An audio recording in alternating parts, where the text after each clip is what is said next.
Dans un monde où la plupart réagissent, seuls quelques-uns maîtrisent l'art de prévoir.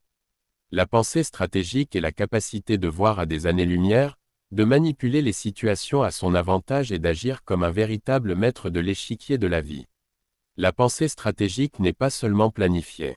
C'est anticiper les scénarios, voir ce que les autres ne perçoivent pas et préparer des réponses avant même que la question n'existe.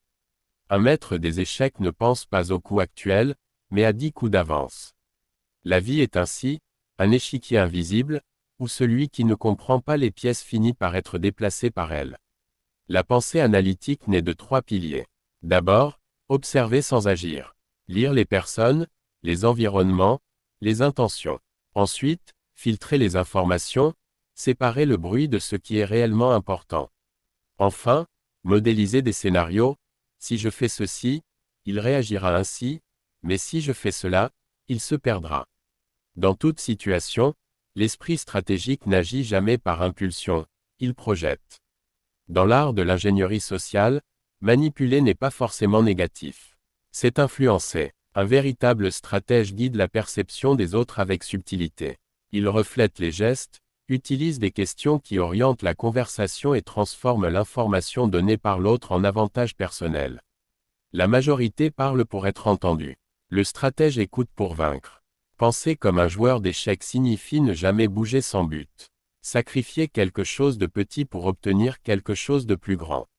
Être prêt à perdre une bataille pour gagner la guerre. Comme dans le jeu, dans la vie réelle chaque action est une pièce qui avance avec calcul et intention. Pour être à des années-lumière en avance, il faut créer des couches de pensée. Cartographier les personnes et comprendre leurs motivations cachées. Avoir toujours un plan B et un plan C. Et surtout, maîtriser l'illusion du choix. Offrir 2 options à l'autre, mais les 2 menant exactement à ce que vous désirez.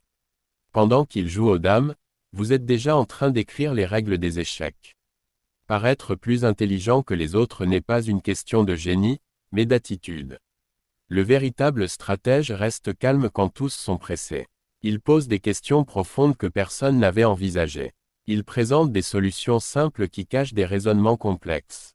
L'intelligence perçue est le fruit de l'analyse, de la patience et du timing. Être stratégique, c'est aussi se dominer soi-même. Celui qui contrôle ses émotions n'est jamais contrôlé par les autres. Le sang-froid face au chaos et la sérénité sous pression font de quelqu'un une forteresse mentale impossible à renverser.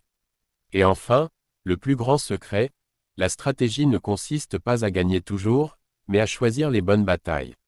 Les véritables maîtres ne mènent pas toutes les guerres. Ils savent quand avancer, quand reculer et quand laisser